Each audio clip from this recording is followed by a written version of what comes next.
Okay, let's unpack this. We often look at the national unemployment rate.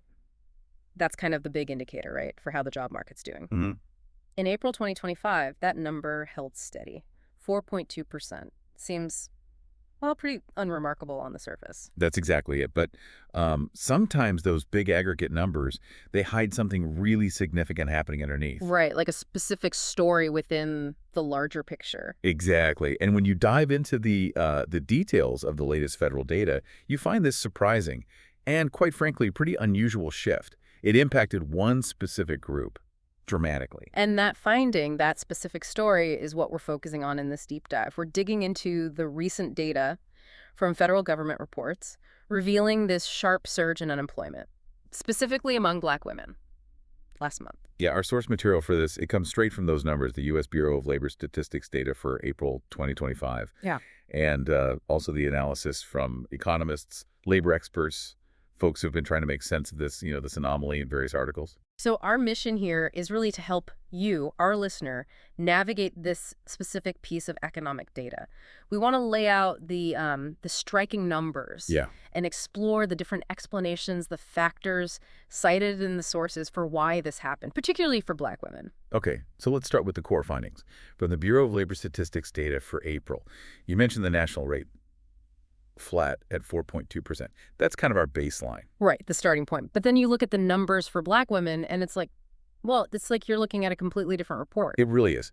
The sources show they lost 38,000 jobs in April. Just in April. Just in April. And even more starkly, the number of unemployed Black women jumped by 106,000 in a single month. Wow, 106,000 increase in unemployed? It's a massive increase. I'm there. And it pushed their unemployment rate up a full percentage point. It went from 5.1% in March Okay. to 6.1% in April. And analysts point out this wasn't just, a little blip. It pushed their rate to a months-long high. And there was data cited from HBCU Money, that digital platform. Yes, that's right.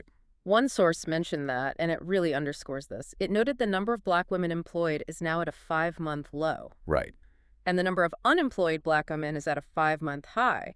That just shows the scale, doesn't it? The scale of the shift for this specific group. It does. And what makes this particularly striking, as the sources highlight, is the contrast when you compare these numbers to other demographic groups. Exactly. So white women's jobless rate, according to the data, it just remains stable, 3.3%, no real change. And Hispanic women, too, also saw very little change, held steady at 4.6%. And interestingly, Black men, their unemployment rate actually moved the other way. Yeah, it ticked down slightly, from 6.1% in March to 5.6% in April. So this really highlights how concentrated this job loss was on Black women specifically, even, within the Black community overall. Mm-hmm. Although, while the focus is definitely on that sharp rise for Black women, the broader trend for the Black community overall, their unemployment rate did increase too, to 6.3% in April. And one report notes this marks the third consecutive month that specific number has risen. So a bit of a pattern emerging there, maybe? Seems like it could be. And one source, I think it cited economist William Michael Cunningham in Black Enterprise. Yes. It mentioned the total number of Black Americans unemployed rose by 29,000 in April to nearly 1.4 million. That's right. And at the same time, the labor force participation for Black Americans actually decreased slightly by about 7,000 people. Okay, so we have this very specific, very significant surge in unemployment for Black women in April. It really stands out against the national trends and even against other groups. So this is the puzzle, right? Yep. What are the reasons, what are the experts and the articles we reviewed actually citing for this? Well, this is where the analysis gets quite specific. And the sources we looked at, they largely point to factors that they believe disproportionately impacted Black women in April. Right. It's important to note these are the perspectives, the analyses offered by the experts governing the data. We're reporting what they're saying. Exactly. So a general link made in several reports is that these numbers reflect a sort of broader decline in diversity, equity, and inclusion initiatives, DEI. DEI. That connection is drawn pretty directly by some, isn't it? One source quotes economist William Michael Cunningham. Yeah, him again. He stated that Black women's rising unemployment is, quote, directly tied to anti-DEI policies and federal workforce cuts under the new administration.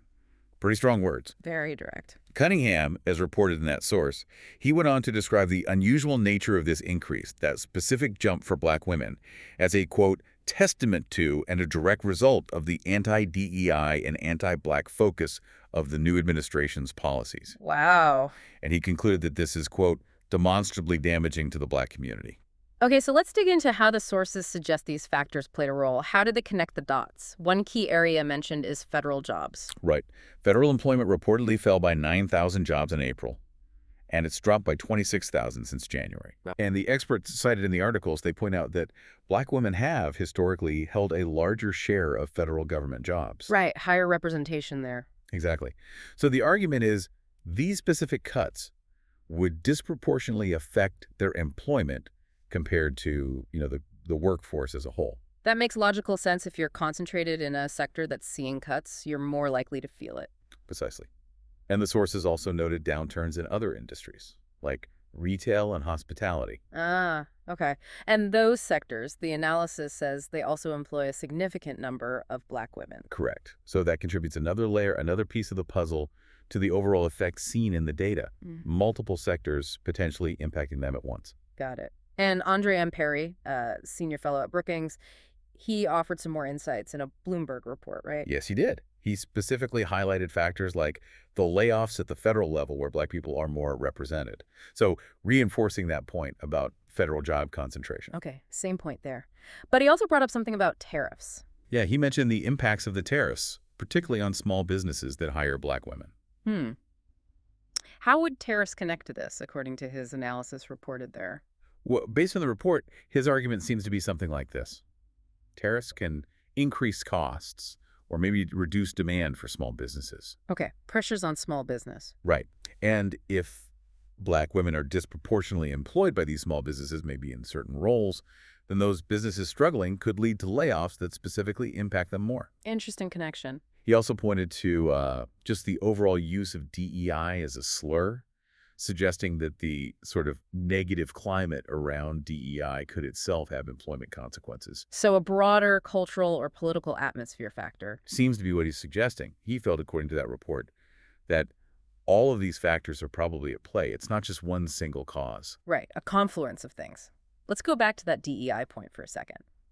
The sources talk about how these programs, especially in government and corporate settings, have faced pretty significant reductions or even eliminations. Yeah, due to new federal policies, political pressure, lawsuits, a range of things are mentioned. And the impact, as analyzed in the sources, is, well, first, roles specifically tied to DEI work have just disappeared. Right, those jobs are gone.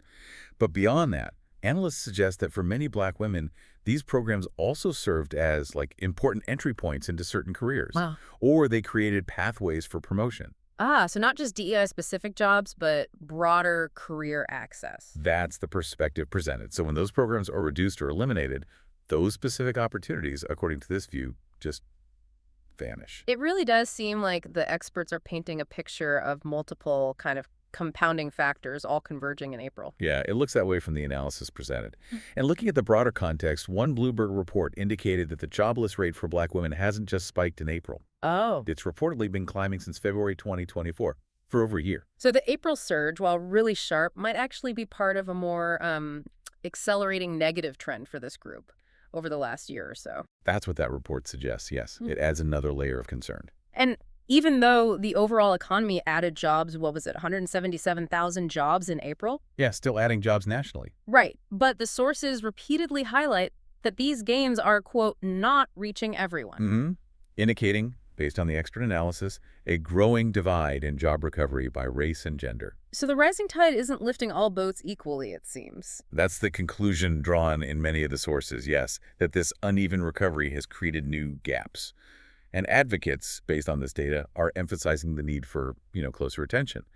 How do specific federal policies and shifts affect different demographic groups differently? Wow. Okay. So just to quickly recap this deep dive for everyone listening, we started with that really striking anomaly, the national unemployment rate stable, 4.2% in April 2025. Right.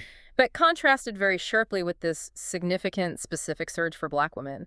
Their rate jumped a full percentage point to 6.1%.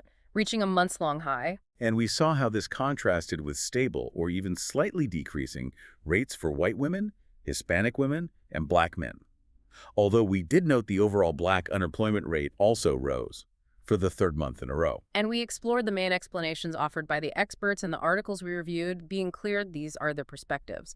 Their analyses linked this rise for black women to factors like a decline in DEI initiatives. Yep, specific federal job cuts disproportionately impacting this group. Downturns in sectors like retail and hospitality where black women are heavily represented. And broader policy impacts like tariffs affecting small businesses, as cited by economists like William Michael Cunningham and Andre Imperi. And really, looking at data this way allows you, the listener, to move beyond just that single national number. Absolutely. It helps illustrate how these big economic trends, even ones that look positive on the surface, can have really different, often disproportionate impacts on specific communities based on, a whole mix of things, policy shifts, industry vulnerabilities, historical employment patterns. It's complicated. It is. Absolutely. And so